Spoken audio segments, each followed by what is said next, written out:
What's up? What's up? Welcome back to another video. Today, I'm doing a sequel to like, I don't even know how old video. It's that video right there.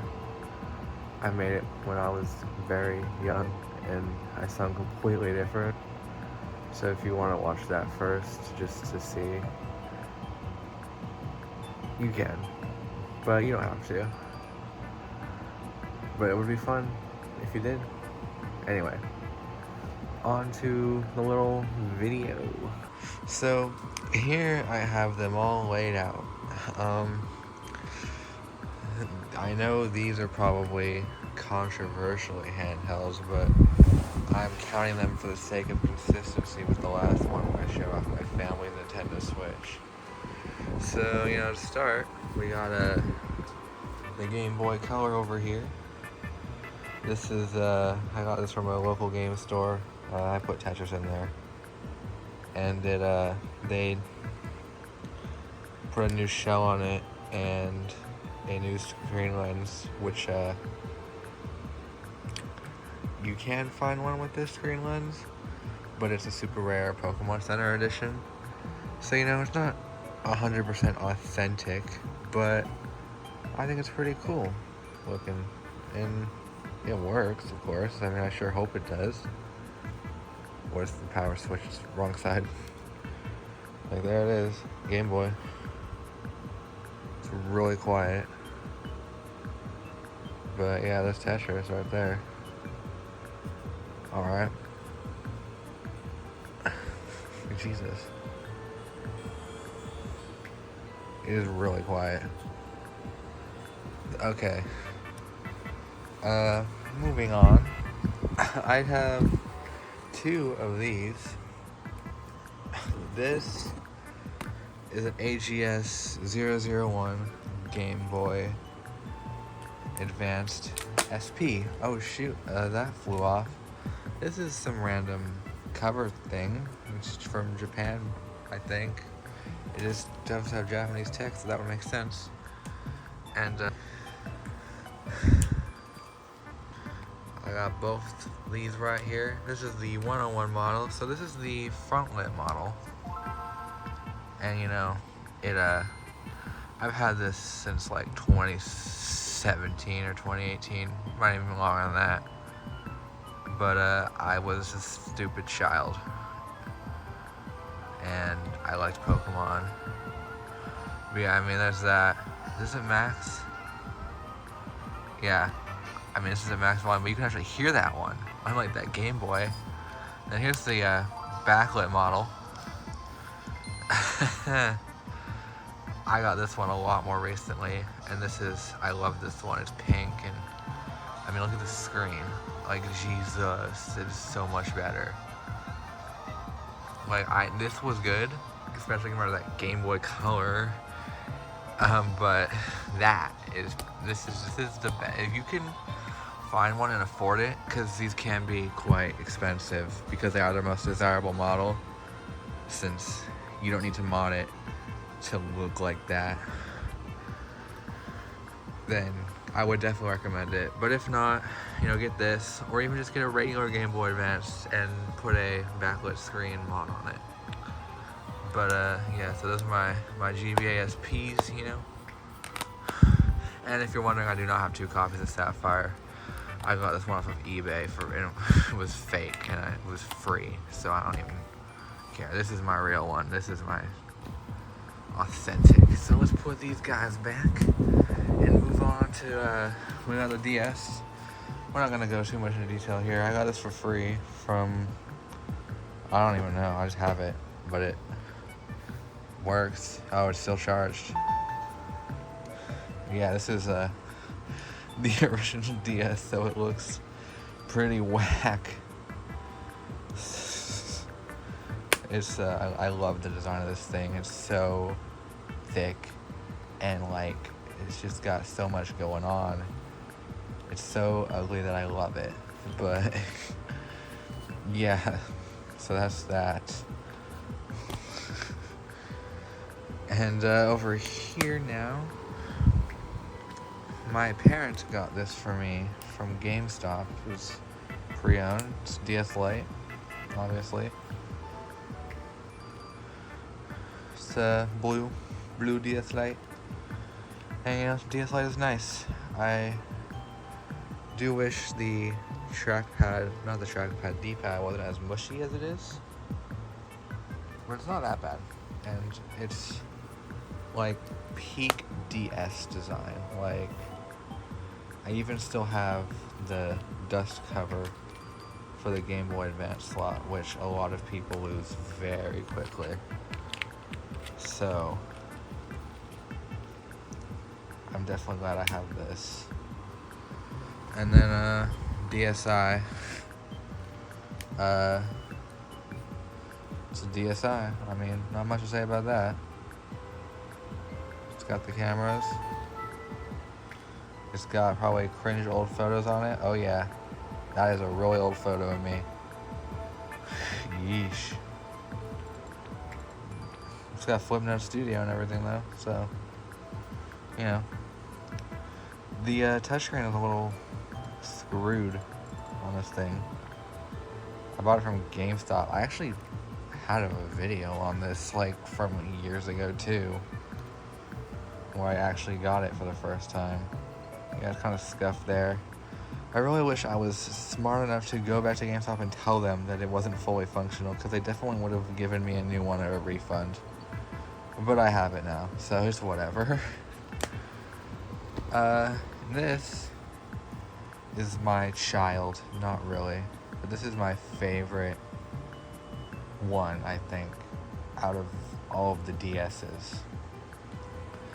This is the new Nintendo 3DS. It actually doesn't say it on the back because it is just the new Nintendo 3DS, because it got these changeable faceplates. This is a Japanese model because the US models are like way more expensive. This was like $150 and it is already more than that. Like way more than that. I think it's like $200 now. It's a little silly. I just love the design of this thing though. I replaced my Galaxy new 3DS XL with it because I just like this more compact, friendly design, and it'll boot eventually, but it is booting. It's booting right now.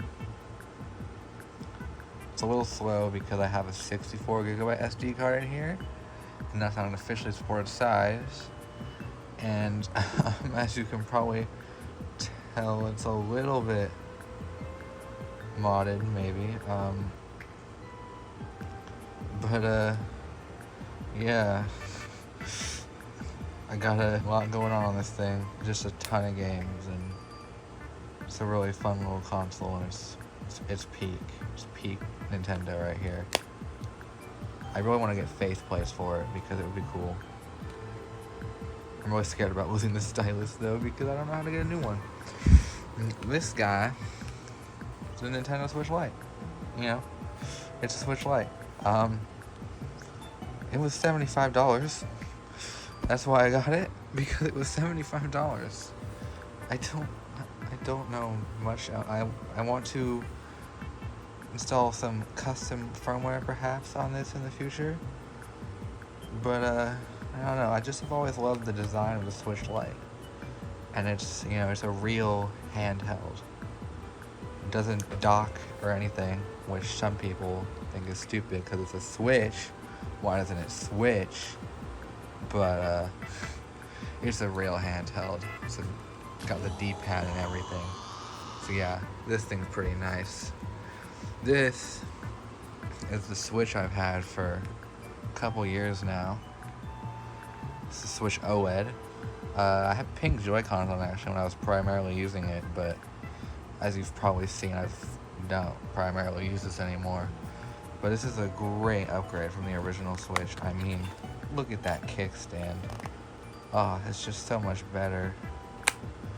And it's metal. It's got metal Joy-Con rails. The OLED screen, which is so much bigger and nicer. It's just a really, really well needed upgrade for the Switch 1. and I loved this thing when I had it.